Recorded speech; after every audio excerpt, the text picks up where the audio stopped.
بسم اللہ الرحمن الرحیم۔ رحمت عالم نبی مکرم حضرت محمد صلی اللہ علیہ وآلہ وسلم کو اللہ پاک نے سراپائے معجزہ بنا کر بھیجا۔ بے شک معجزات کا ظہور آپ صلی اللہ علیہ وآلہ وسلم کی پیدائش کے ساتھ ہی شروع ہو گیا تھا، لیکن آج کی ویڈیو میں ہم خاص ان معجزات اور واقعات کا ذکر کریں گے جو حضور پاک کے ساتھ 6 سال کی عمر مبارک میں پیش آئے۔ ناظرین گرامی، بات شروع کرتے ہیں کہ حضرت حلیمہ سعدیہ کی روایت ہے جسے بہت سے مفسرین اور محدثین نے بیان کیا ہے۔ وہ بیان فرماتی ہیں کہ میں بنی سعد کی عورتوں کے ساتھ مکہ پہنچی کہ دودھ پینے والے بچوں کی تلاش کر سکوں۔ ہمارے ساتھ ایک بچہ بھی تھا اور میری صحت اس بات کی اجازت نہ دیتی تھی کہ میں اس کو شکم سیر کر سکوں، اور ہمارے پاس ایک اونٹنی بھی تھی جو اس قدر لاغر تھی کہ نہ تو صحیح چل سکتی تھی اور نہ ہی وہ دودھ دیتی تھی، کیونکہ ہمارے علاقوں میں قحط کا ساما تھا۔ میری اونٹنی کے لاغر اور کمزور ہونے کی وجہ سے ہم دوسری عورتوں سے پیچھے رہ گئے۔ تمام عورتوں نے مکہ کے گھروں سے بچے لیے سوائے ایک بچے کے کہ اس کو کسی نے نہ لیا کیونکہ وہ یتیم تھا۔ زیادہ مال و انعام نہیں ملنا تھا نہ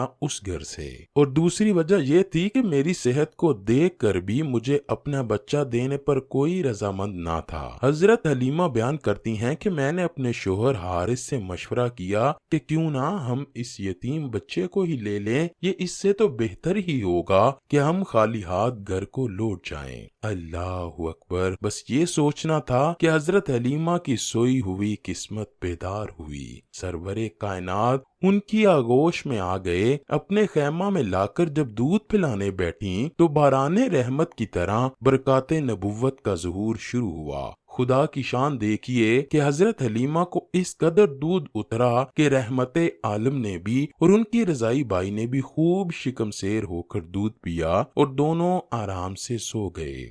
ادھر اونٹنی کو دیکھا تو اس کے تن بھی دودھ سے بھر چکے تھے۔ حضرت حلیمہ کے شوہر نے اس کا دودھ دوہا اور میاں بیوی دونوں نے خوب سیر ہو کر دودھ پیا اور دونوں شکم سیر ہو کر سکھ اور چین کی نیند سو گئے۔ جب یہ باتیں حضرت حلیمہ کے شوہر نے دیکھیں تو وہ کہنے لگے، بے شک حلیمہ، تم نے ایک مبارک اور بابرکت لڑکے کو لیا ہے۔ اس کے بعد حضرت حلیمہ فرماتی ہیں کہ ہم اپنے گاؤں کی طرف چل پڑے۔ ہماری وہی اونٹنی جو صحیح چل بھی نہ سکتی تھی اب وہ تیز تیز دوڑنے لگی، یہاں تک کہ ہم لوگ بنی سعد کی عورتوں سے جا ملیں جو مجھ سے ایک دن پہلے مکہ سے بچے لے کر گاؤں کی طرف جا رہی تھیں۔ انہوں نے مجھے اور میری اونٹنی کو دیکھا تو بے حد حیران ہوئیں اور کچھ تو مجھ پر ہنسنے اور طنز کرنے لگیں کہ دیکھو حلیمہ یتیم بچے کو اپنے ساتھ لے آئی ہے۔ خیر، ہم جب گھر پہنچے تو ہمارا علاقہ قحط زدہ تھا، نہ فصلیں پھل اگاتی تھیں اور نہ ہی جانور دودھ دیتے تھے، لیکن میرے گھر میں قدم رکھتے ہی میری بکریوں کے تھن دودھ سے بھر گئے۔ اب روزانہ میری بکریاں جب چراگاہوں سے گھر واپس آتی تو ان کے تھن دودھ سے بھرے ہوتے،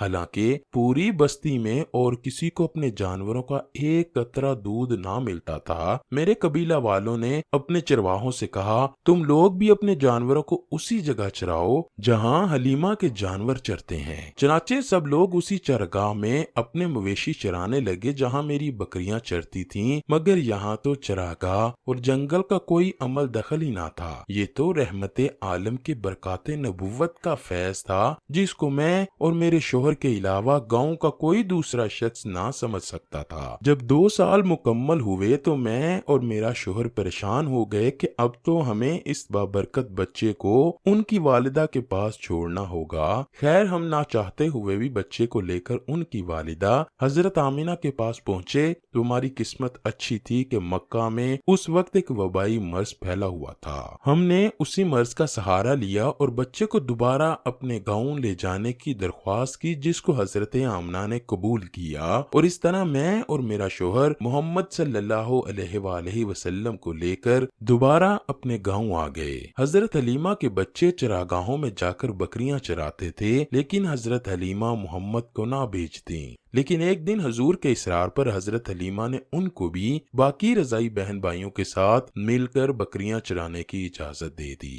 اسی طرح حضرت حلیمہ کے پاس سے ایک بار یہودیوں کی جماعت گزری تو آپ صلی اللہ علیہ وآلہ وسلم کے بارے میں تفصیلات معلوم کر کے انہوں نے آپ کو قتل کرنے کا مشورہ دیا۔ انہوں نے حضرت حلیمہ سے پوچھا کیا یہ بچہ یتیم ہے؟ حضرت حلیمہ ان کا قتل کا مشورہ سن چکی تھیں، لہٰذا انہوں نے جلدی سے اپنے شوہر کی طرف اشارہ کیا اور کہا کہ نہیں، یہ رہے اس بچے کے باپ۔ تب انہوں نے کہا اگر یہ بچہ یتیم ہوتا تو ہم ضرور اسے قتل کر دیتے، اس لیے کہ پرانی کتب میں آخری نبی کی نشانیوں میں یہ بھی ہے کہ وہ یتیم ہوگا۔ حضور کی آمد سے حضرت حلیمہ سعدیہ کا مقدر چمک اٹھا تھا۔ غربت بیماری کی جگہ خوشحالی نے لے لی۔ آپ کے آنے سے ہر طرف خوشیاں ہی خوشیاں نظر آنے لگیں۔ اہل خانہ اللہ کی اس غیر معمولی نعمت پر بہت شکر گزار تھے۔ حضور علیہ الصلوۃ والسلام اپنے رضائی بہن بھائیوں سے کھیلتے، زیادہ تر حضرت شیمہ کے ساتھ کھیلتے اور حضرت حارث آپ کو اپنے کندھوں پر اٹھاتے۔ حضرت حلیمہ سعدیہ فرماتی ہیں حضور کی نشوونما بہت تیزی سے ہوئی تھی کہ دوسرے لڑکے اتنی تیزی سے نہیں بڑھتے تھے۔ آپ فرماتی ہیں کہ جب وہ 9 ماہ کے ہوئے تو فصیح گفتگو فرماتے اور جب 10 ماہ کے ہوئے تو بچوں کے ساتھ تیر اندازی بھی فرمائی۔ ایک دن 10 ماہ کے بچے کو ایک میلے میں ایک کاہن نے چلتے ہوئے اور گفتگو کرتے ہوئے دیکھا تو لوگوں کو پکار پکار کر کہنے لگا لوگو اس بچے کو قتل کر دو، یہ تمہارے خداؤں کے خلاف ہے، یہ تمہارے دین کو عرب سے ختم کر دے گا۔ حضرت حلیمہ نے جب یہ سنا تو وہ حضور کو کسی طرح چھپا کر بڑی مشکل سے واپس اپنے گاؤں پہنچی۔ ان واقعات کے بعد حضرت حلیمہ حضور پاک کو مکہ مکرمہ چھوڑنے کے لیے روانہ ہوئی۔ راستے میں انہیں حبشہ کے عیسائیوں کی ایک جماعت ملی۔ ان کے راہب نے جب حضور کو دیکھا تو پوچھنے لگا کیا یہ بچہ یتیم ہے؟ حضرت حلیمہ نے فرمایا نہیں۔ راہب کہنے لگا یتیمے کے علاوہ اس بچے میں آخری نبی کی تمام نشانیاں ہیں۔ جب حضرت حلیمہ سعدیہ نے آپ کو آپ کی والدہ کے حوالے کیا تو اس وقت آپ کی عمر 4 سے 6 سال تھی۔ اس کے بعد آپ صلی اللہ علیہ وآلہ وسلم کی والدہ آپ کو لے کر مدینہ منورہ گئیں۔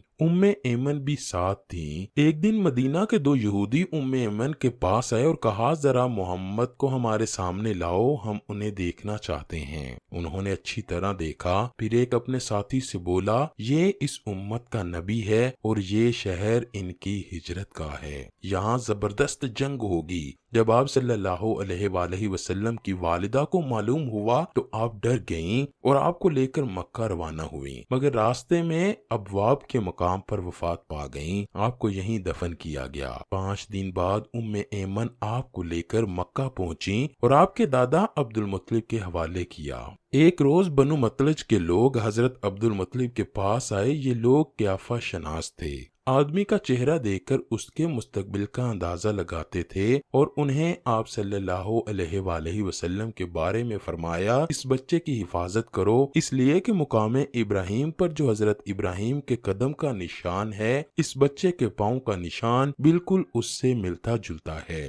اس قدر مشابہت ہم نے کسی اور کے پاؤں کی کبھی نہیں دیکھی۔ ہمارا خیال ہے کہ یہ بچہ نرالی شان کا مالک ہوگا، اس لیے اس کی حفاظت کریں۔ ایک روز حضرت عبد المطلب حجرہ اسود کے پاس بیٹھے تھے کہ نجران کے عیسائی آ گئے۔ ان میں ایک بڑا پادری بھی تھا۔ اس نے کہا ہماری کتابوں میں ایک ایسے نبی کی علامات ہیں جو اسماعیل کی اولاد میں ہونا باقی ہے۔ یہ شہر اس کی جائے پیدائش ہوگا، اس کی یہ نشانیاں ہیں۔ ابھی یہ بات ہو ہی رہی تھی کہ ایک شخص نبی کریم کو لے کر وہاں آ پہنچا۔ پادری کی نظر جو ہی آپ صلی اللہ علیہ وآلہ وسلم پر پڑی وہ چونک اٹھا۔ آپ کی آنکھیں، کمر اور پیروں کو دیکھ کر چلا اٹھا یہی وہ نبی ہے، یہ تمہارے کیا لگتے ہیں؟ حضرت عبد المطلب نے کہا یہ میرے بیٹے ہیں۔ اس پر پادری بولا تب یہ وہ نہیں ہے، ہماری کتابوں میں لکھا ہے کہ اس کے والد کا انتقال اس کی پیدائش سے پہلے ہو جائے گا۔ اور اس پر عبد المطلب مطلب نے کہا یہ دراصل میرا پوتا ہے، اس کے والد کا انتقال اس کی پیدائش سے پہلے ہی ہو چکا ہے۔ پادری نے کہا ہاں یہ ہوئی نا بات، آپ اس کی پوری حفاظت کریں۔ حضور پاک صلی اللہ علیہ وآلہ وسلم کی عمر مبارک جب 8 سال کی ہوئی تو آپ کے شفیق دادا جان حضرت عبد المطلب کی بھی وفات ہو گئی